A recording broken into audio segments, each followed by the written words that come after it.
ओम नमः शिवाय। प्रिय भक्तगणों, आज हम आपको एक बड़ी ही अद्भुत कहानी सुनाने जा रहे हैं।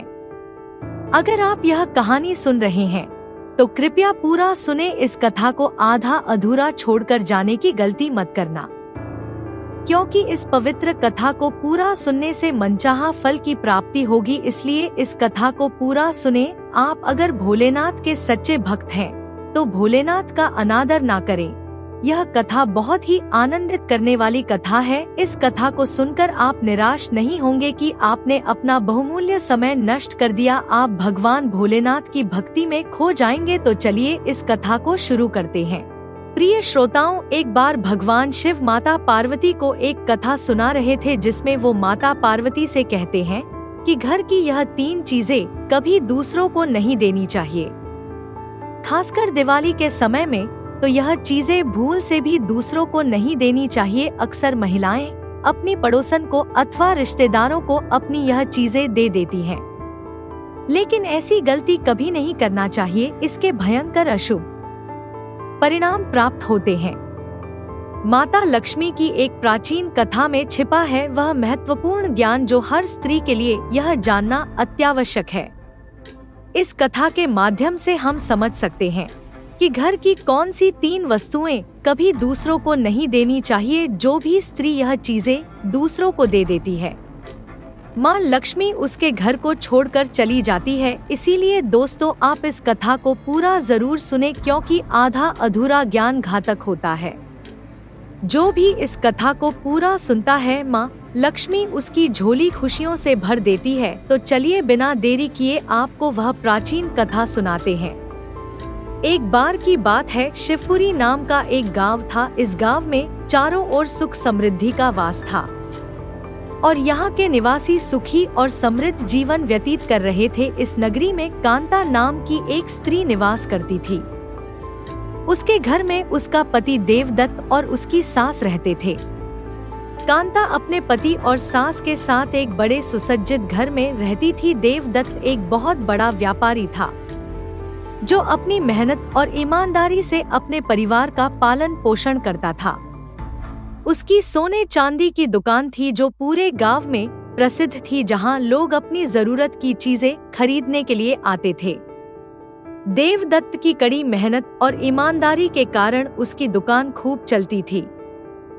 कांता एक पतिव्रता नारी थी जो अपने पति और परिवार के प्रति अत्यंत समर्पित थी। उसके हृदय में धर्म और सत्य के प्रति गहरी आस्था थी और वह अपने कर्तव्यों का पालन पूरी निष्ठा के साथ करती थी। कांता का स्वभाव अत्यंत दयालु था और वह सदैव दूसरों की सहायता के लिए तत्पर रहती थी। उसका दिन सूर्योदय से पहले ही प्रारंभ हो जाता था। कांता सुबह जल्दी उठकर सबसे पहले अपने घर के आंगन को स्वच्छ करती थी, जिससे पूरा घर एक दिव्य आभा से भर जाता था। इसके बाद वह पूरे घर की सफाई करती और फिर स्नान करके भगवान की पूजा अर्चना में लीन हो जाती थी। कांता को विश्वास था कि पूजा के बिना कोई भी दिन शुभ नहीं होता, इसलिए वह प्रतिदिन तुलसी के पौधे को जल चढ़ाती और देवी देवताओं की आराधना करती। उसके पूजा स्थल पर सजीव का आभास होता था, जहां दीपक की ज्योति और धूप की सुगंध चारों ओर फैल जाती थी। कांता के यह धार्मिक और कर्तव्य परायण गुण उसे अन्य महिलाओं से अलग बनाते थे। उसकी सास और पति देवदत्त उससे अत्यधिक प्रसन्न रहते थे, क्योंकि कांता न केवल गृह कार्य में निपुण थी, बल्कि वह सभी का ध्यान भी बड़े प्रेम और सम्मान के साथ रखती थी।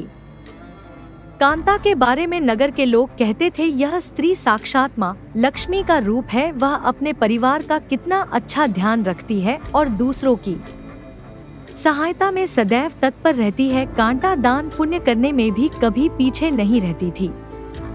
भगवान शिव कहते हैं कि कथा को ध्यान से सुनिए। देवी उसके दरवाजे से कोई भी याचक खाली हाथ नहीं लौटता था। कांता का मानना था कि दूसरों की सहायता करने से ही सच्ची खुशी मिलती है। उसकी उदारता की चर्चा दूर दूर तक फैल चुकी थी और लोग उसके दयालु और परोपकारी स्वभाव की प्रशंसा करते नहीं थकते थे। कांता अपने पड़ोसियों के साथ भी बहुत ही प्रेम पूर्ण व्यवहार करती थी। जो भी पड़ोसी किसी भी तरह की सहायता मांगता, कांता बिना किसी हिचक के उसे दे देती थी, चाहे वह भोजन हो, वस्त्र हो या कोई अन्य आवश्यक वस्तु। कांता सब कुछ खुले दिल से बांट देती थी। उसकी इस उदारता के कारण पड़ोसी भी उसका बहुत सम्मान करते थे और कहते थे, कांता तो साक्षात देवी अन्नपूर्णा का अवतार है। कांता का यह स्वभाव देखकर लोगों ने उसे बहुत सराहा, लेकिन उसने कभी इसका घमंड नहीं किया। वह सदैव विनम्रता और सम्मान के साथ सभी से बात करती थी। उसके भीतर कोई भी अहंकार का भाव नहीं था, बल्कि वह हर किसी को आदर और सम्मान देती थी। एक दिन कांता का पति, जो सोने चांदी का व्यापारी था, थके हुए कदमों से घर लौटा। देवदत्त ने देखा कि कांता हमेशा की तरह मुस्कुराती हुई उसकी प्रतीक्षा कर रही थी। कांता ने अपने पति को देखते ही कहा, है नाथ, आप बहुत थके हुए लग रहे हैं। आज व्यापार में कुछ कठिनाई आई क्या? देवदत्त ने एक थकी हुई मुस्कान के साथ उत्तर दिया, हाँ कांता, आज का दिन कुछ कठिन रहा। व्यापार में उतनी सफलता नहीं मिली जितनी आशा थी, लेकिन तुम्हारा चेहरा देखकर सारी थकान दूर हो जाती है। कांता ने प्यार से कहा, आप चिंता ना करें, सब कुछ ठीक हो जाएगा, भगवान पर भरोसा रखें। चलिए मैं आपके लिए भोजन लगाती हूँ। देवदत्त ने अपने मन की चिंता को छुपाते हुए कहा, कांता, तुम हमेशा मुझे सहारा देती हो, तुम्हारे बिना मैं कुछ भी नहीं हूँ। तुम्हारी सेवा, तुम्हारा समर्पण ही मुझे हर दिन आगे बढ़ने की शक्ति देता है।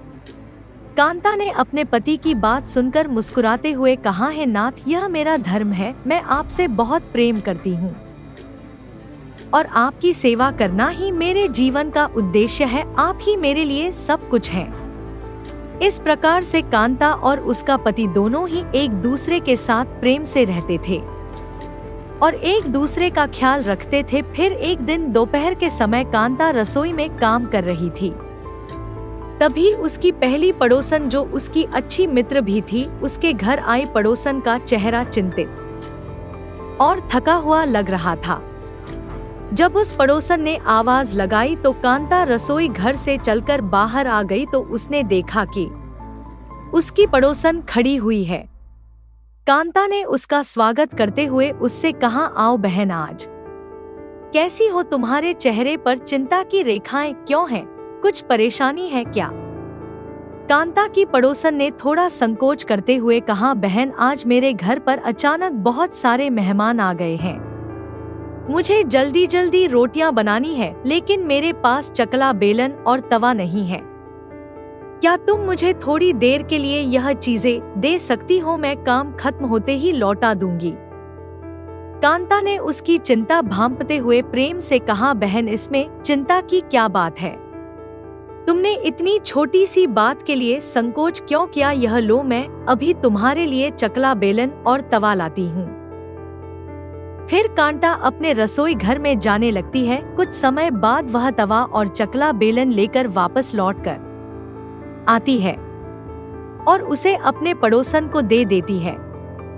चकला, बेलन और तवा पाकर उसकी की आंखों में आभार के आंसू छलक आए। उसने कहा, बहन, तुम हमेशा मेरी मदद करती हो। सच कहूँ तो तुम्हारे बिना मैं क्या करती? भगवान तुम्हें सदा खुश रखे। कांता ने मुस्कुराते हुए कहा, अरे बहन, तुम और मैं तो एक ही जैसे हैं। जब मैं तुम्हारी जगह होती तो तुम भी मेरी मदद करती। अब तुम चिंता मत करो और जाकर जल्दी से अपना काम खत्म करो। कुछ समय बाद कांता फिर से अपने काम में व्यस्त हो गई थी कि तभी उसकी दूसरी पड़ोसन आई। उसकी पड़ोसन का चेहरा उतरा हुआ और थका हुआ मालूम हो रहा था। दूसरी पड़ोसन ने कांता के घर पर आकर आवाज लगाई। आवाज सुनकर कांता किचन से बाहर आ गई और उसके के पास जाकर पूछने लगी, पधारो बहन, क्या हुआ? तुम इतनी परेशान क्यों दिख रही हो? अगर कोई परेशानी है तो मुझे बताओ, मैं जो कर सकती हूँ जरूर करूँगी। तब उसने आंखों में आंसू भरते हुए कहा, कांता बहन, मैं बहुत परेशान हूँ। मेरे घर में बहुत गंदगी हो गई है और मेरे पास झाड़ू भी नहीं है। मैंने अपनी पुरानी झाड़ू फेंक दी थी सोचकर कि नई ले आऊंगी, पर अब कोई नई झाड़ू नहीं मिल रही है। घर गंदा हो रहा है और मुझे समझ में नहीं आ रहा कि क्या करूं। कांता ने उसकी तकलीफ को समझते हुए कहा, बहन तुम इस छोटी सी बात के लिए इतनी परेशान क्यों हो रही हो? यह लो, मैं तुम्हें अपनी झाड़ू देती हूँ। फिर कांता घर के अंदर चली गई और कुछ देर बाद वह झाड़ू लेकर वापस आ गई और उसने उस झाड़ू को अपनी पड़ोसन के हाथ में सौंप दिया। अब पड़ोसन झाड़ू पाकर बहुत प्रसन्न हो गई। तब कांता ने कहा, बहन अब तुम इस झाड़ू को ले जाओ और अपने घर की साफ सफाई करो। घर को हमेशा साफ और स्वच्छ रखना चाहिए। ठीक है, मैं जल्दी से घर साफ करके तुम्हें लौटा दूंगी।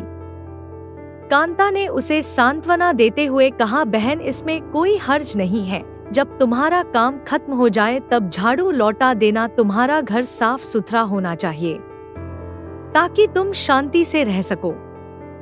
फिर शाम होने को थी जब कांता ने दरवाजे पर दस्तक सुनी। अब कांता की तीसरी पड़ोसन उसके घर पर आई थी। उसका चेहरा उदास और चिंता में डूबा हुआ था।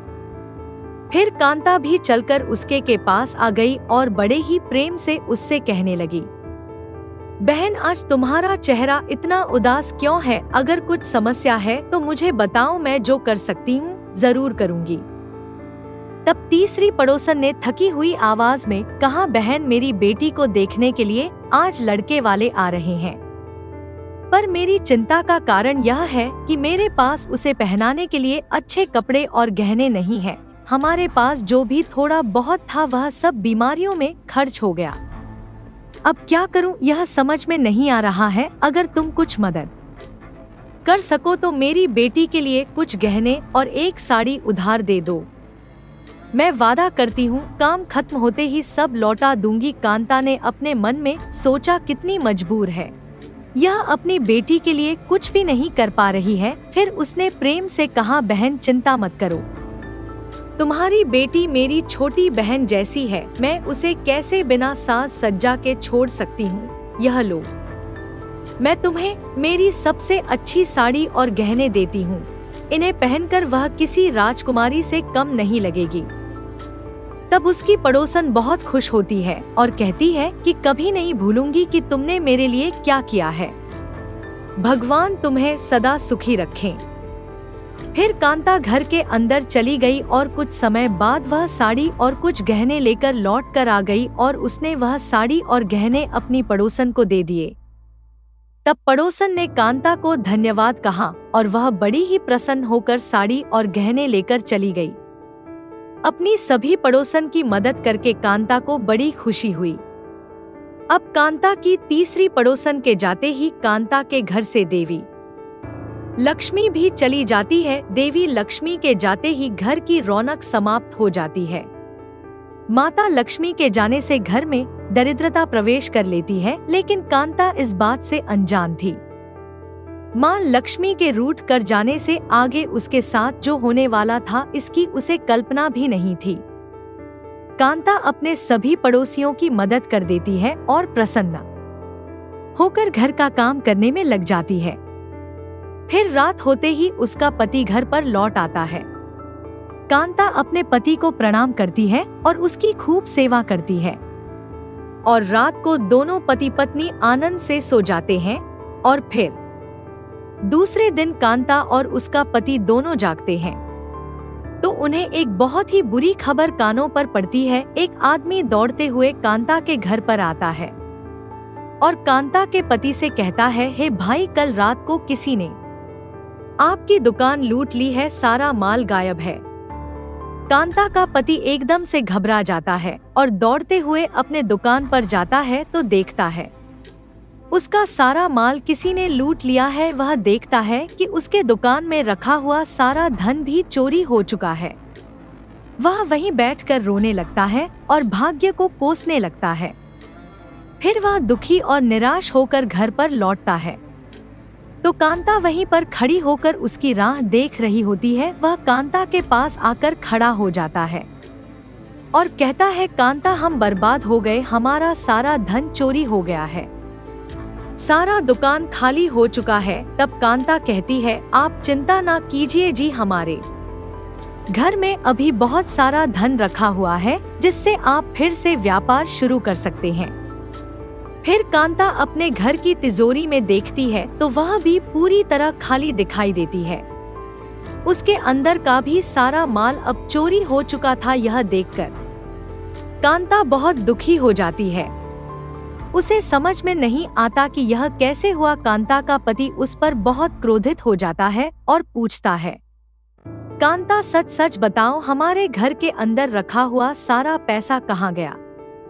कांता कहती है, मैं घर पर ही थी, सारा धन तिजोरी में ही था, किसने इसे चुरा लिया पता नहीं। कांता का पति कहता है, यह जो तुम दूसरे लोगों को घर पर बुलाकर खिलाती हो, अनजान लोगों को घर में बुलाती हो, उसी का फल है।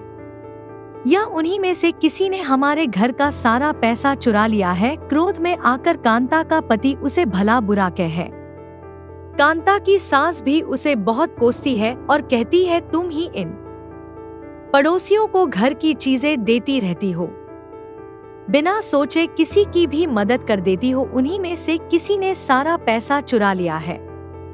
घर के सभी लोग कांता को भला बुरा कहने लगते हैं। फिर कांता अपने पति को दिलासा देते हुए कहती है, हे नाथ, मैंने मेरे कुछ गहने हमारी पड़ोसन को दिए हैं, मैं उसके पास से गहने लेकर वापस आती हूँ।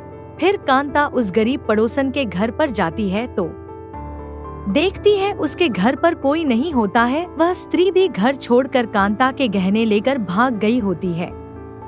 कांता निराश होकर घर पर लौटती है और अपने पति को सारी बात बता देती है।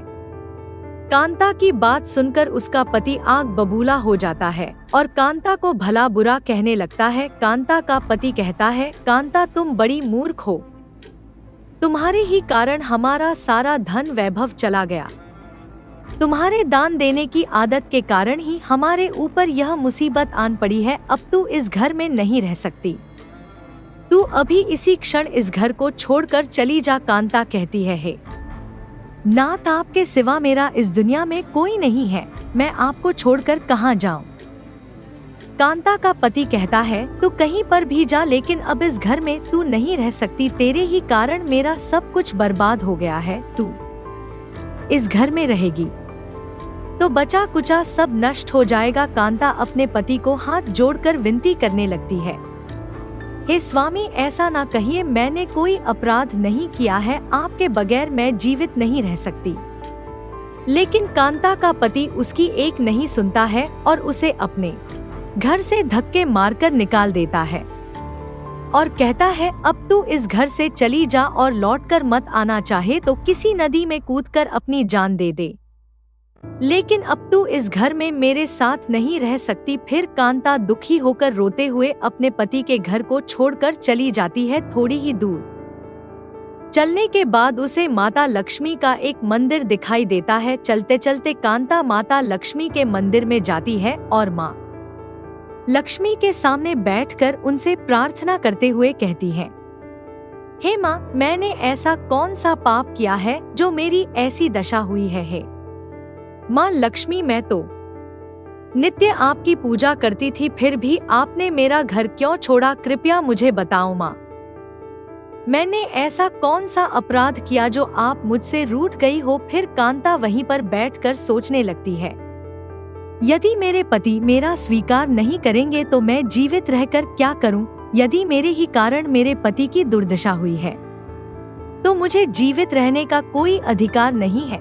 इतना सोचकर कांता अपने प्राण देने के लिए नदी की तरफ जाने लगती है। नदी के पास जाकर सुलोचना माता लक्ष्मी से प्रार्थना करती है, हे माँ लक्ष्मी, अब मैं अपने प्राण देने जा रही हूँ। यदि मेरे द्वारा तुम्हारी पूजा में कोई कमी रह गई हो तो मुझे माफ करो, मैं अपने पति के बगैर जीवित नहीं रह सकती, इसीलिए अब मैं इस नदी में कूदकर अपने प्राण दे दूंगी। इतना कहकर कांता नदी में कूदने ही वाली होती है कि साक्षात माँ लक्ष्मी उस स्थान पर प्रकट हो जाती है। माता लक्ष्मी का वह स्वरूप अत्यंत दिव्य और तेजस्वी था। उनके प्रकट होते हैं वातावरण में शुद्धता और पवित्रता व्याप्त हो गई। माँ लक्ष्मी कांता से कहती है, रुक जाओ कांता, रुक जाओ पुत्री, तुम यह क्या कर रही हो। कांता आंखें खोलकर देखती है कि साक्षात माँ लक्ष्मी उसके सामने खड़ी है। माँ लक्ष्मी के दर्शन करके कांता बहुत प्रसन्न हो जाती है और माँ को बारंबार नमस्कार करते हुए कहती है, हे माँ लक्ष्मी, मुझे क्षमा करो, मैं बहुत बड़ा पाप करने जा रही थी। देवी लक्ष्मी कहती है, हे कांता, मनुष्य को स्वयं अपने प्राण नहीं लेने चाहिए, यह महापाप है। ईश्वर ने जो शरीर प्रदान किया है उसे ऐसे नष्ट नहीं करना चाहिए। कांता कहती है, हे माँ, मैं विवश हूँ, मेरे पति ने मेरा त्याग किया है और स्त्री को अपने पति को छोड़कर नहीं रहना चाहिए। मैं अपने पति को छोड़कर जीवित नहीं रह सकती, इसी कारण से अपने प्राण देने जा रही हूँ। देवी लक्ष्मी कहती है, हे कांता, मैं सब कुछ जानती हूँ और यह भी जानती हूँ कि तुम्हारे पति ने तुम्हारा त्याग क्यों किया है। यह सब तुम्हारी ही भूल के कारण हुआ है। तुमने अनजाने में कुछ ऐसा चीजों का दान किया था जिस कारण से मुझे तुम्हारा घर छोड़कर जाना पड़ा। जो भी स्त्री अपने घर की इन चीजों को दूसरों को दे देती है, उनके घर में मेरा वास नहीं होता है। मैं उन वस्तुओं के साथ ही उनका घर छोड़कर चली जाती हूँ। तब कांता कहती है, हे माँ, ऐसी वह कौन सी वस्तुएं हैं, कृपया आप मुझे बताइए, मैंने कौन सी वस्तुओं का दान किया जिस कारण से आपने मेरे घर का त्याग किया है। देवी लक्ष्मी कहती है, हे पुत्री, अब तुम ध्यान से सुनो, मैं तुम्हें उन चीजों के बारे में बताती हूँ जो किसी भी स्त्री को दूसरों को नहीं देनी चाहिए। इन चीजों का दान करने पर मैं उस घर को छोड़कर चली जाती हूँ। कांता, सबसे पहली वस्तु है चकला बेलन और तवा। किसी भी स्त्री को अपने घर का चकला बेलन और तवा कभी दूसरों को नहीं देना चाहिए। रसोई घर में इन वस्तुओं का महत्व सबसे अधिक होता है। इन वस्तुओं की पवित्रता सदैव ही बनी रहनी चाहिए। इन्हीं वस्तुओं से भगवान को प्रसाद बनाया जाता है और तवे पर बनी पहली रोटी भी गाय को खिलाई जाती है। इसीलिए इन वस्तुओं को हमेशा स्वच्छ और शुद्ध रखना चाहिए। दूसरों को देने पर यह अपवित्र हो सकती है और फिर इनका उपयोग करना अशुभ फल प्रदान करता है। इसीलिए कांता, तुमने अपने रसोई घर के चकला बेलन और तवा अपनी पड़ोसन को देकर पहली सबसे बड़ी भूल की है। आगे माँ लक्ष्मी कहती है, हे कांता, अब तुम दूसरी वस्तु के विषय में सुनो। तुमने अपनी पड़ोसन को अपने घर में रखी हुई झाड़ू ही दे दी, जिस वस्तु में मेरा सदैव वास होता है, जो वस्तु मुझे सबसे अधिक प्रिय है, तुमने उसे ही दूसरे को दे दिया, तो फिर मैं तुम्हारे घर में कैसे से ठहरती। हे कांता, जो स्त्री अपने घर की झाड़ू दूसरों को दे देती है, मैं उसके घर को त्याग देती हूँ। झाड़ू से घर की स्वच्छता की जाती है और जहाँ पर स्वच्छता होती है उसी स्थान पर मेरा वास होता है। ध्यान में रखना कांता, घर में झाड़ू को हमेशा छिपा कर रखना चाहिए। बाहरी व्यक्ति की दृष्टि भी नहीं पड़नी चाहिए। झाड़ू एक अत्यंत पवित्र वस्तु है। इसे पैर नहीं लगाना चाहिए और इससे कभी विष्ठा आदि प्रकार की गंदगी साफ नहीं करनी चाहिए। माँ लक्ष्मी कहती है, हे कांता, अब तुम तीसरी वस्तु के विषय में सुनो, जो एक स्त्री को कभी दूसरों को नहीं देनी चाहिए। वह वस्तु है आभूषण। एक स्त्री को अपने आभूषण कभी अन्य महिला को नहीं देने चाहिए। मैं सदैव ही आभूषणों में वास करती हूँ। स्त्री के 16 श्रृंगार में गहनों का बहुत अधिक महत्व होता है।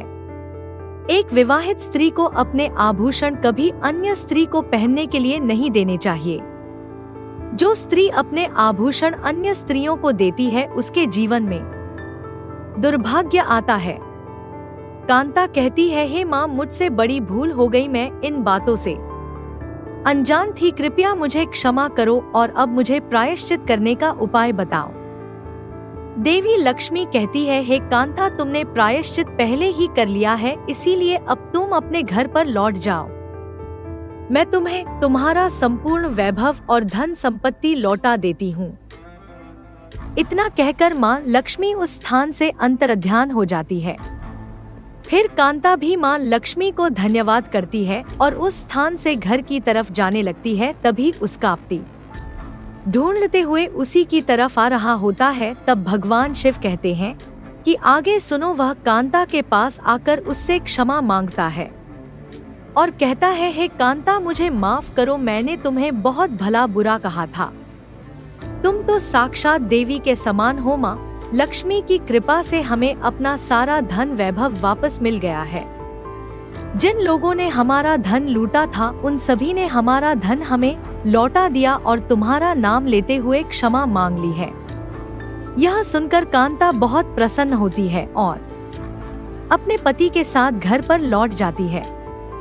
माँ लक्ष्मी की कृपा से कांता के घर में फिर से सुख समृद्धि आती है और उसके बाद से कांता ने अपने घर की यह 3 चीजें कभी दूसरों को नहीं दी। तो प्रिय श्रोताओं, उम्मीद है आपको यह कथा पसंद आई होगी। वीडियो को लाइक जरूर करें और कमेंट में हर हर महादेव जरूर लिखें। साथ ही चैनल को सब्सक्राइब करें। आप सभी का धन्यवाद।